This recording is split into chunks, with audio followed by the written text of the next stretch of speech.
Okay, welcome to Don't Mind Me, I'm Different, the podcast where we smack down the shadow surrounding ADHD and depression in the workplace.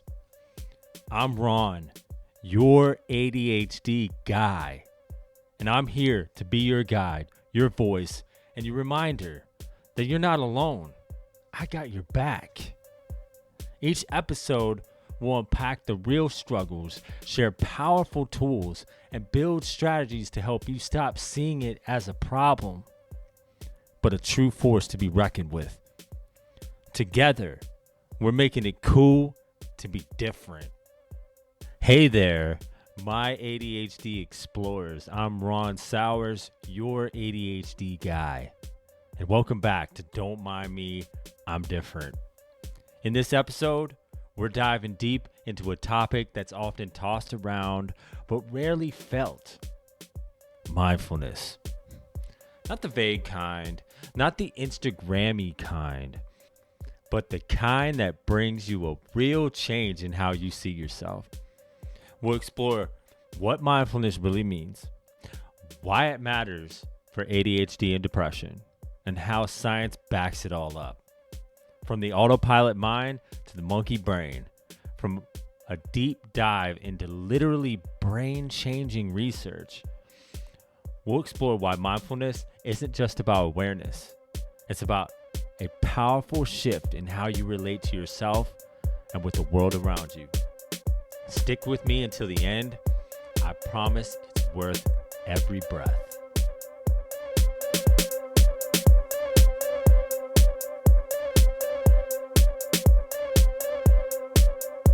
Hey there, my beautifully different brains. Welcome back to Don't Mind Me, I'm Different. I'm Ron Souers, your ADHD guy. Your guide through the fog of overthinking and the chatter of the mind. And today, we're slipping into something cozy. Not robes and slippers, but a mindset. One that feels like soaking your toes in a warm bubble bath after a long, loud day. Mindfulness. What? Mindfulness? Yeah, I know. I know what you're thinking. Now, mindfulness, we talked about that a little bit in the last episode. But today we're going to go a little bit deeper. What does it actually mean? Most people will probably tell you it's being present. And while that's not wrong, it just doesn't feel like it fits. It's like pretty vague. So today, we're going to tell a story about what mindfulness really is, how science backs it up, and why it might be the one thing that can pull you out of the autopilot haze and help you live your life with your eyes wide open. But first, let me tell you about my day. So, I got up today and I did my walk, and I actually just didn't know what I was going to make this whole episode about. You know, I do this morning walk every day. But today was, a little bit different. Like, there was a lot of energy going on. It was like this unusual feeling of that I was behind for some reason or whatever that may be. And, I set the intention. I was like, no, we're not going to even think about that. This is your walk. This is your day. This is your moment to just be in the present moment. Listen to the birds.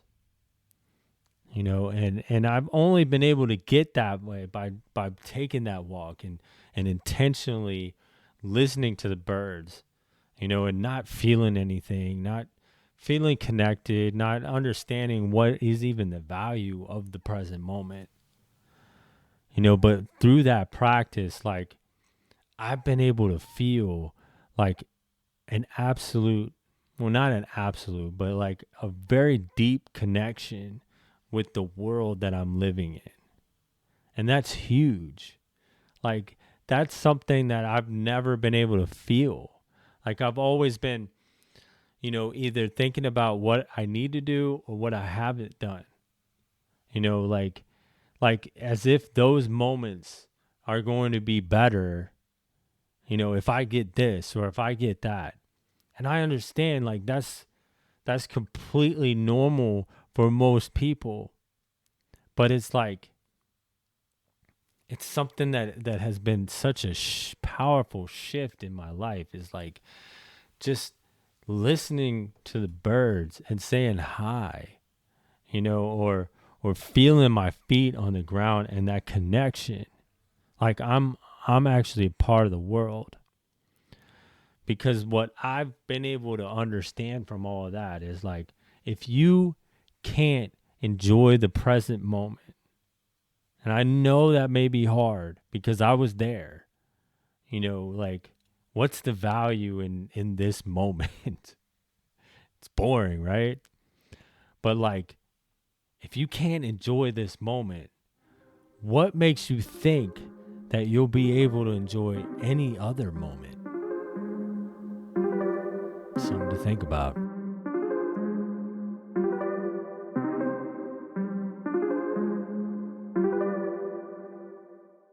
It's about more than just awareness.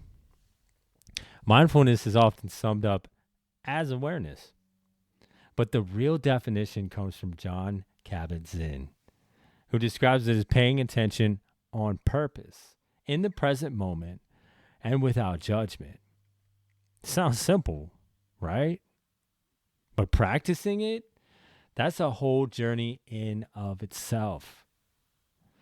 In an attempt to consolidate this thinking and to offer direction for the future study of mindfulness, a diverse team of mindfulness scholars and researchers gathered to review previous work on mindfulness and proposed a consensual, operational definition of mindfulness. Ooh, sounds very high tech. They gave mindfulness two powerful ingredients. The first one, self-regulation of attention.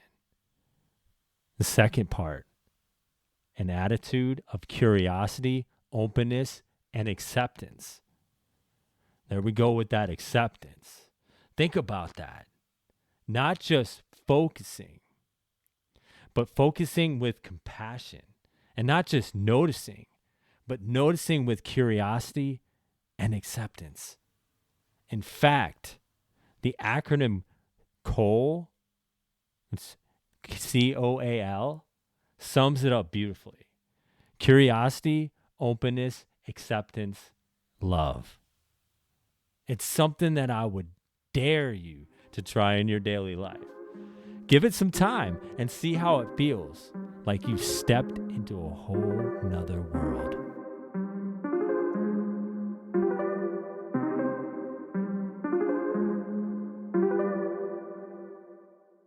If you live with ADHD, depression, or chronic distraction, you know this. The mind is rarely still. Your brain loops. It revisits old wounds. It fixates on fears of the future. And sometimes it talks so loudly, you forget you're even here, in this body, in this moment. You don't even know what is really going on.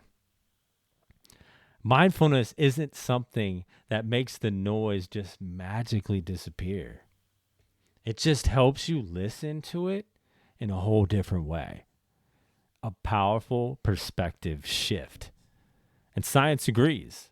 Mindfulness has been shown to help with emotional regulation, cognitive flexibility, stress and anxiety reduction, depression, self-compassion, and awareness. And what? It even changes the brain structure over time. It's not woo-woo. It's biology. And it works. It's about seeing and experiencing ourselves in a different way.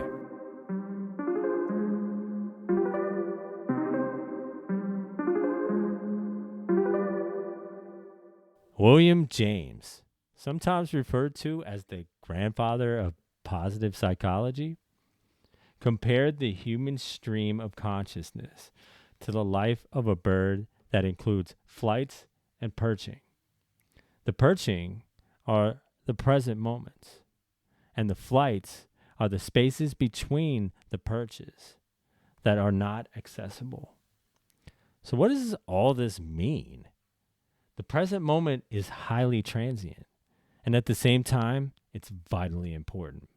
There is always a brief opportunity to make the most of something, to engage in it now.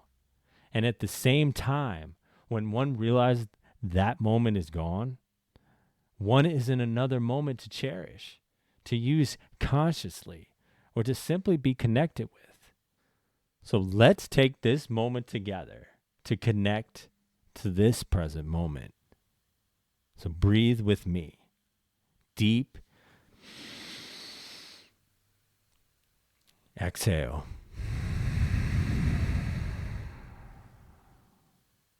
One more time. Exhale. You're doing great. Not only did we connect to that moment, we connected with each other. That's awesome.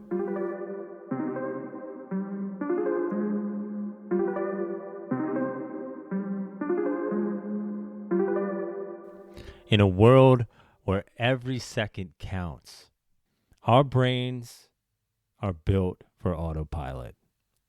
We walk, scroll, eat, even drive without truly being there. Kind of scary, right?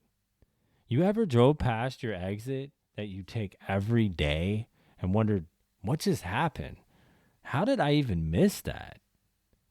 Research shows we process about 126 pieces of information per second. That's a lot of options for where we can potentially bring our attention to.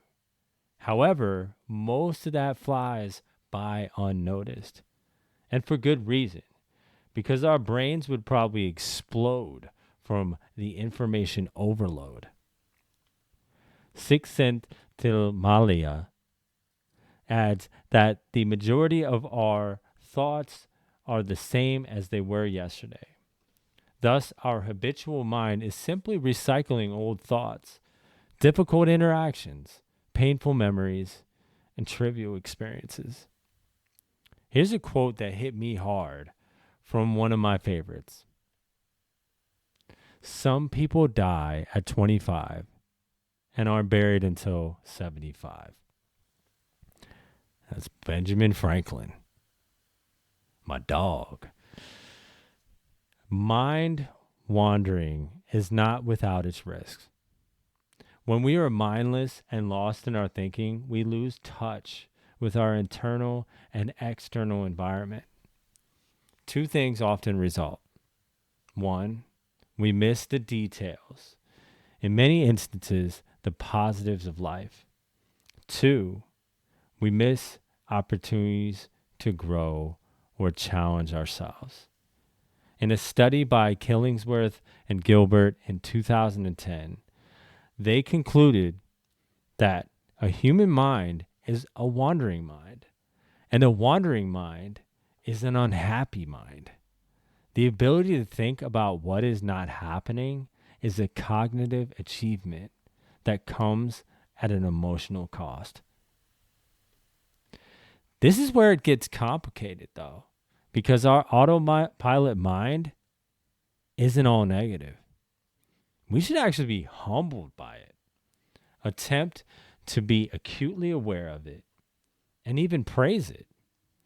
We are able to operate heavy machinery, figure out complex tasks, perform many tasks at once, persevere on projects, and accomplish many things in our daily life because of our autopilot. Indeed, it's hard to imagine our lives without it. Existing without living. That's the real risk of autopilot. And that's where mindfulness comes in. It's the wake-up call, the pause, back to the breath, the whisper that says, you're here, you're alive, and you don't want to miss this.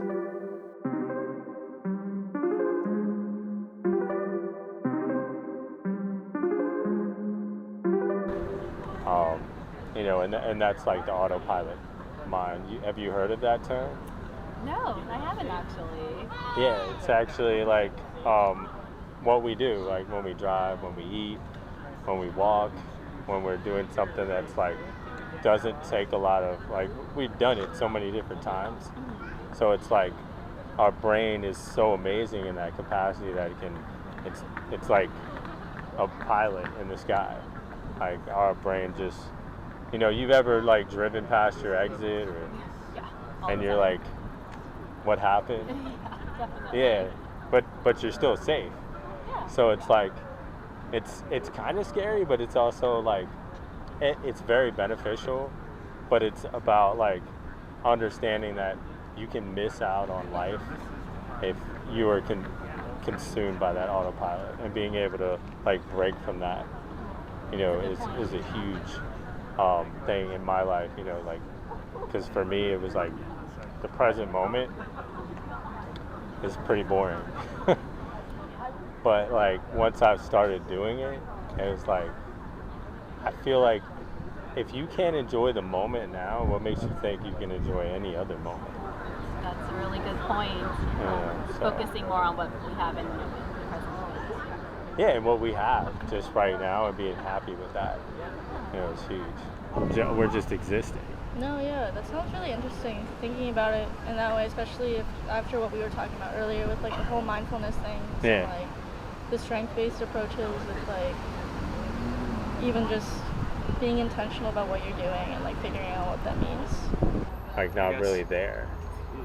Not being more in the present. Yeah.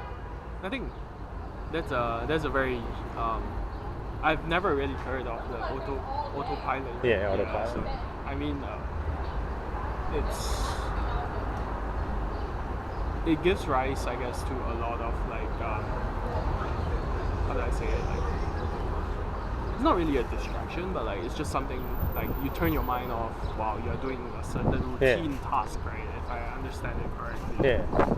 And I mean, I can see why like it's important for people to understand about this condition, because you want to be able to like understand that like sometimes it's not that they are not listening to you speak, or like they are not listening to like the things you're saying, but it's just that their minds are not there and they are not able to control it. Yeah, the mind's not being trained to like be able to be in the present moment. It's almost like a wild animal, that's like literally. I guess more so, less so of wild animal, and perhaps instinct. Like it's more instinctual than a certain way of like thinking or processing, right? And I guess that's the main difference that these ADHD, the people with ADHD have like these challenges, but I guess in some way it's also beneficial in some sense, right? Yeah. They are able to maybe multitask more efficiently as well. Yeah, it has its moments, and it's not like, okay, we can't ever be on autopilot. But the thing is, like, we don't engage in the conversations which affects the connections that we have. That you forge. And we also, like, the thoughts that we tell ourselves, we can't slow down enough to realize, like, that maybe what we're telling ourselves isn't actually the truth. Maybe what we think about who we are needs to be analyzed, and we can't analyze that when we're rushing, when that autopilot is just always on. So it's about having a balance between the present moment, returning to the present moment, and that autopilot when we need it. Thank you for telling me about this. I think it's important for me to learn about it as well. Integral. Yeah. I remember there was this thing they mentioned. they used to make castles with different size steps Yeah. to confuse and trick the enemy, because you kind of go on autopilot. After like 6 or 7 steps, your brain imprints a pattern, right? Yeah. They would make them in larger steps so people couldn't actually. That's cool. Yeah, that's crazy that they knew about that back then. Yeah, it's like you enjoy the first couple bites and then you're like, okay, well, I need to look at my phone now. Yeah. Psychologists call it the monkey mind. Our tendency to swing from thought to thought, restless, distracted, never grounded, only in the constant swinging from branch to branch. Mindfulness isn't about quieting the monkey or putting him in a cage. It's about watching him, smiling at him, saying, I see you, buddy. I'm not following you right now. And over time, that watching becomes a skill, a real strength. We start to recognize thoughts as thoughts, feelings, mental events, not truths. They don't have to define who we really are. This is called decentering, and it's one of the most powerful gifts of mindfulness. It's not about changing what you think. It's about changing how you relate to those thoughts, because that's all they really are, and you can always challenge them. I know for a fact this has been one of the biggest things, the biggest game changers in my life. You know, the ability to look and question the validity of what the stories that my mind is telling me.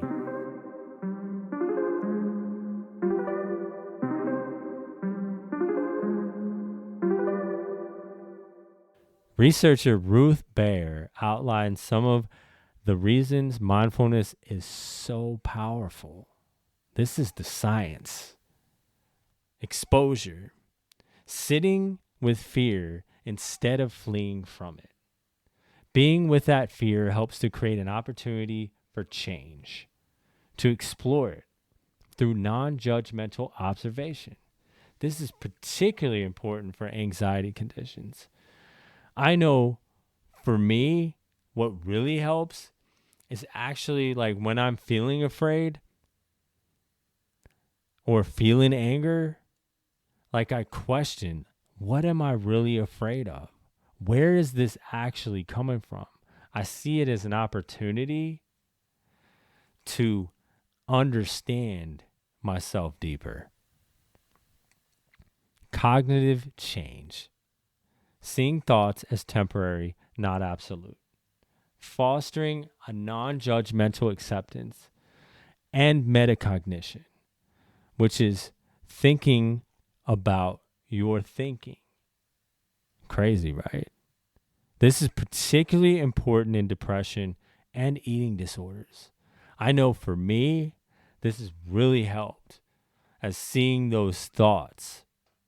Like, if I have the thought that I'm not good enough because somebody's not calling me or somebody's not checking up on me.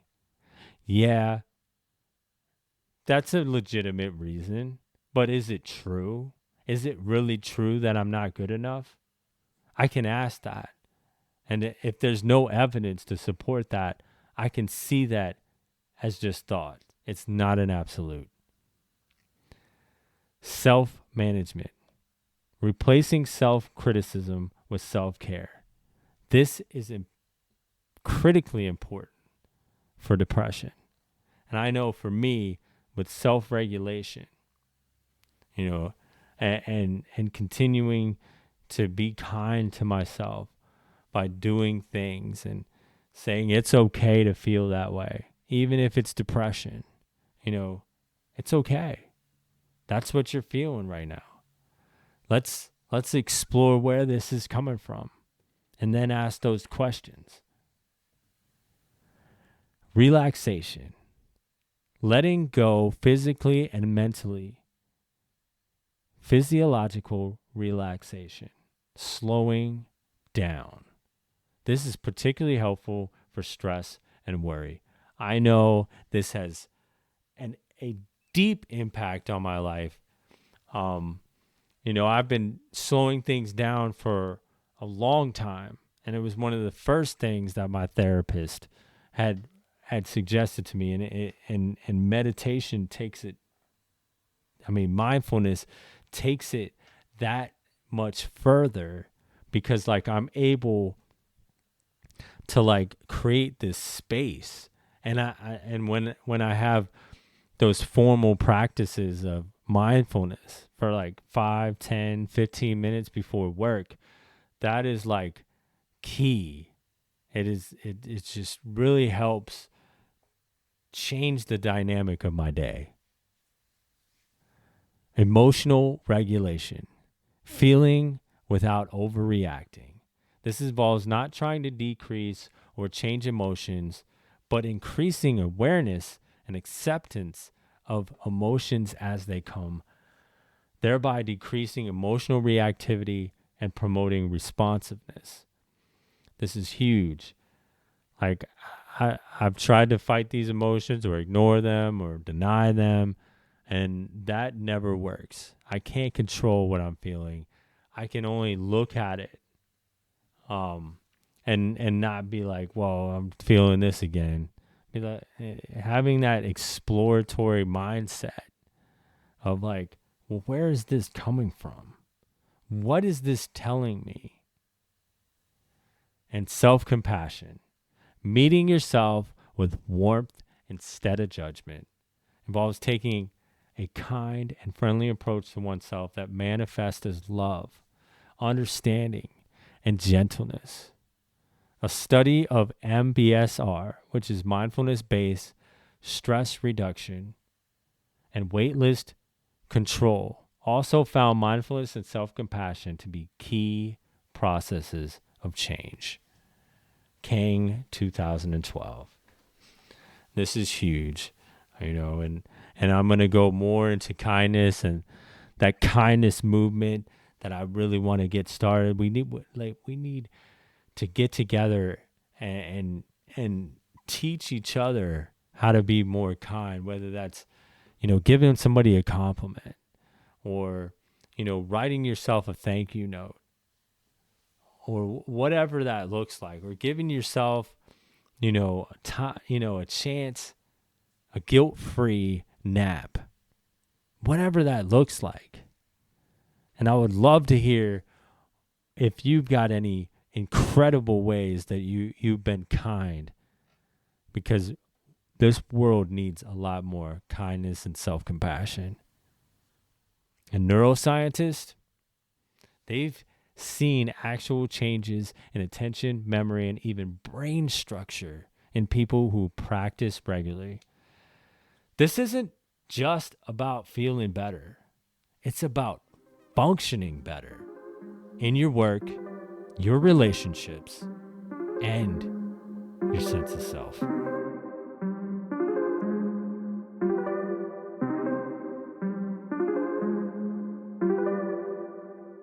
So what mindfulness really has to offer? Mindfulness is a challenge, even for those well practiced in it. Don't get it twisted. So let me leave you with this. Mindfulness isn't about becoming perfect. It's not about silence or stillness or Zen vibes 24/7. If it was, I wouldn't do it. That's not my style. It's about being alive in the moment, experiencing the fullness of it. It's about knowing you're here right now. It's about making space between stimulus and response, between breath and reaction, between flight and perch, where your most authentic self can step forward. And for those of us with busy brains, heavy hearts, or tender pasts, that space might just be where the healing begins. So take one breath right now and know this: You're not behind. You're not broken. You're simply becoming more aware of who you really are. And that is just the beginning of everything. So, if you're ready to bring mindfulness into your life in a way that actually fits your brain, or you want to help become more pro-social and connected, head over to youradhdguy.com. You'll find tools, support, and a free coaching call waiting for you to get started. And thanks for sharing this moment with me. I'm Ron, your ADHD guy, and I'll meet you right back here next week with warmth, curiosity, and hey, maybe even a donut. So, may the source be with you, and take care. And I don't know, that makes me think of like the whole autopilot thing that you were talking about again. Yeah. Focusing on the same things that you usually do and like just not really paying a lot of attention, I guess, to other things outside of that.